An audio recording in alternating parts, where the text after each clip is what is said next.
specialty, my area is colonial era African American New York history, and how am I gonna incorporate that into something about Dr. King? I did a lot of research, and I started reading all of his speeches and things, and I came up with a quote. I found a quote of his, which is, "We are not makers of history, we are made by history." We are made by history. And I spent a lot of time thinking about what that actually means. I think the structure, the framework of our lives is built on the foundation of the lives and experiences of those who came before us. I think it's only by examining that foundation, by knowing and learning about our history, that we can keep our own structure strong and upright. We all know right now that there are those in this world who aim to, at best, rewrite our history, and at worst, to erase it. So it's up to all of us to be the keepers of the history that made us. Now, if you're like me, you're my age, you maybe have learned in school that slavery was in the South, and up here in the North, we were the good guys. We were abolitionists, and we were Quakers, and we fought the tyranny of the Southern masters, etc. If you really are my age, you probably learned some of that watching Roots on TV, right? We saw Kunta Kinte get captured in Africa in the 1700s and brought to the American South, where he and generations of his descendants would be victims of both slavery and Jim Crow. And it was presented to us like that's how we all got here. But it wasn't the whole story. And I'll be honest, I was a grown adult before I got the whole story, before I learned the history that made me.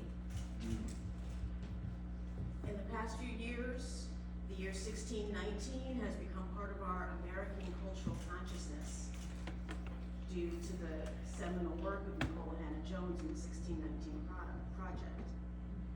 And yes, it is important for us to recognize the importance of 1619. But it's equally important for us to recognize the year 1626. Because it was in 1626 that the first 11 enslaved Africans were brought to New Amsterdam, what we now call New York City, by the Dutch West India Company. We tend to think of the British being the big guys in the slave trade, but in the 1600s it was the Dutch.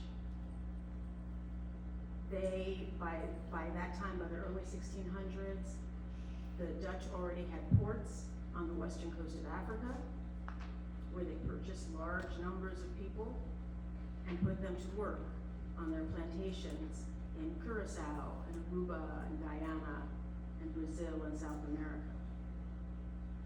The Dutch West India Company ran the province of New Netherland and was responsible for settling it and establishing agriculture and trade here.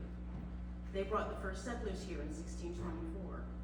But only a couple of years into that endeavor, they realized they were going to need more manpower to farm, to build, to clear areas for roads and forts, and to do all the other work that was going to be needed for the company to turn a profit. So it made sense for them to go down to our plantations in the islands, bring up a couple of enslaved people, bring them to New York and have them do the work. Later, when they found that they couldn't actually get that many settlers to come here from Europe, to leave the comfort of their homes and come tame the wilds of the New World, they decided to establish what we call patroon ships. They would get wealthy European men that they called patroons, and they would offer them a huge tract of land, and in exchange for that, the patroons had to promise you bring at least 50 other European settlers here to be settlers and manage the land for them. Of course, both the patroons and their tenant farmers needed slave labor to help them get their work done. The legacies of those patroons and their tenant farmers survive today and are part of our daily lives. They gave us the names of the places we live, the places we work, and for some of us, they gave us our very surnames. So that the Black Van Nesses and Van Allens and Livingstons and Whitbecks and Van Burens and Van Alstyns that you know because they live here in this area, we are the descendants of those first enslaved Africans who were there with the patroons and the tenant farmers. And I know that if you walk down the street, you leave the city of Hudson, you walk down the street in any of the villages around here, you'd be hard pressed to find another Black person, much less think that we ever had a large and thriving community here, but we did. We were here, and our numbers grew steadily. Slave ships came up the Hudson and landed at Poughkeepsie, at Kingston, at Athens, and in Albany, where there were already established slave markets. In the city of Albany, in the period between 1714 and 1790, the total population grew by 3 times, but the enslaved population grew by 5 times. At the time of the 1790 census, Columbia County had the 2nd highest percentage of enslaved residents in the state, only behind Ulster County. Now in Canaan and Hillside, the western towns, the enslaved population made up only about 1% of the total. But here, in Kinderhook and Claverack and Claremont, they maintained numbers around 10 to 13% of the total population. There were 1,400 enslaved residents in Columbia County in 1790. 1/4 of the white households in Kinderhook owned slaves. Most families only had between 2 and 5 slaves, but there were notable exceptions. Abraham and Philip Van Alstyne held 18 and 16, respectively, followed by various Van Nesses, Van Allens, Vanderpoels, and Van Scocks, who averaged around 10 or 11. But the big patroons, Robert Livingston had 44, and Killian Van Rensselaer had 181. With a total enslaved population of over 21,000, New York State has the dubious distinction of being second only to Georgia in number of slaves. 3/5 of those 21,000 live right here in the Hudson Valley. In terms of how they lived and how they got here, generally the Dutch preferred to not have people come directly from Africa. They found that they were proud and treacherous. So they would take them from Africa to their plantations in the islands to be seasoned so that when they got here, they would be ready to work. And they'd also know the language, which meant that those enslaved people were multilingual. They spoke their native language. They spoke Dutch. Some of them even spoke French and Spanish. And of course, eventually English when they got here.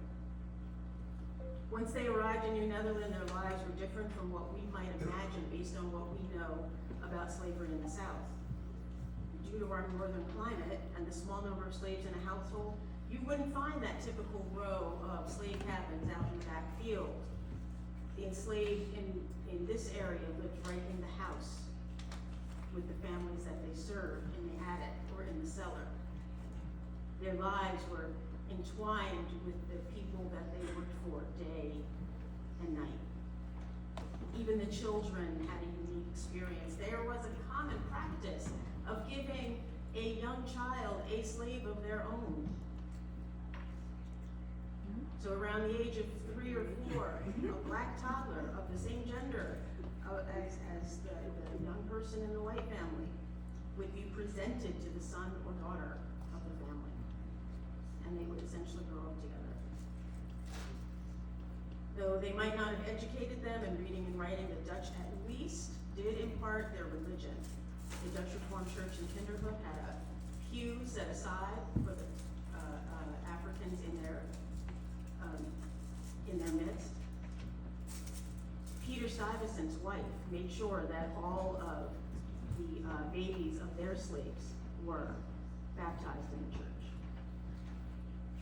We know that those black people knew more about the land and farming and their tools and the area than even their white counterparts did. They were extremely well skilled in trades like blacksmithing. And even after manumission in 1827, the black population had to assimilate itself into the general society. And for the most part, they did that right where they were.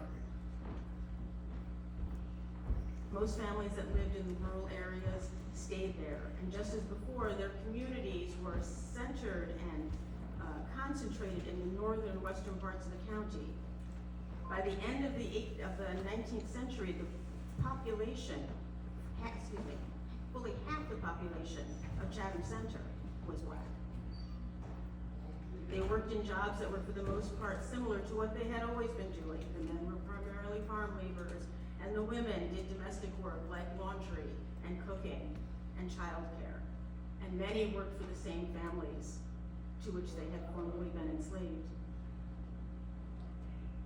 A lot of times you'll hear that after emancipation, black people created their own surnames, and that was a thing in other areas. But here, in the Hudson Valley, the vast majority of newly freed blacks in the Hudson Valley kept the surnames of their enslavers.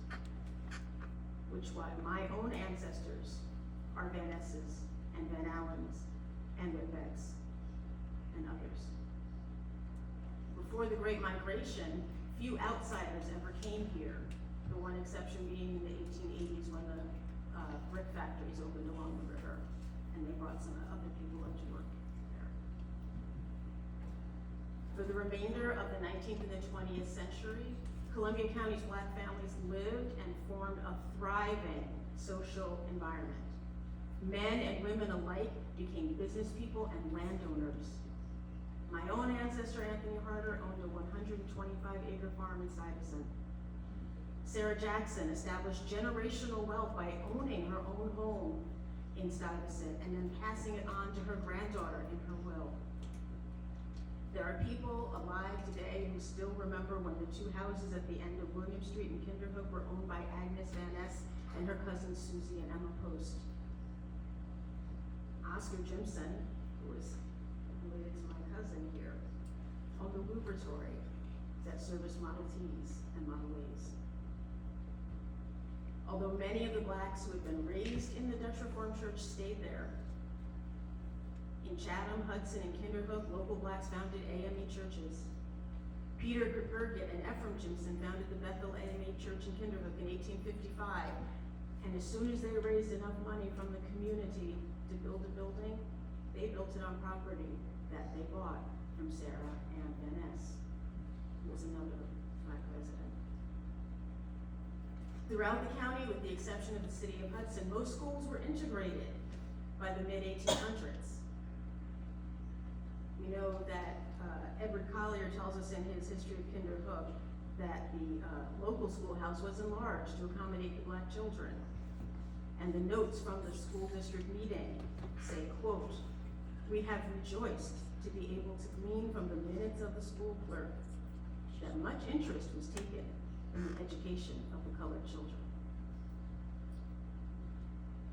In Hudson, as well as in other areas of the county, there were large and small social groups.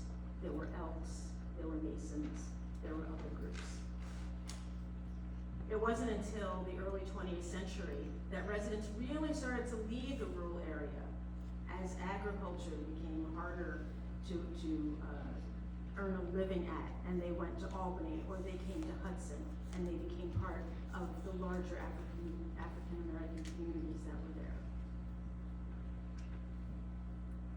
Those are just a few. There were thousands of people over hundreds of years here, and I wish I could tell you more about who they were and what happened to them, but we don't know. In the research that my husband and I have done, we found the names of about 1,400 people, but besides their names, we know precious little about them. At a certain point, we're no longer able to rely on birth certificates or census records or even cemetery records. It's estimated that up to 500 people or more may be buried in the Persons of Color Cemetery in Kinderhook.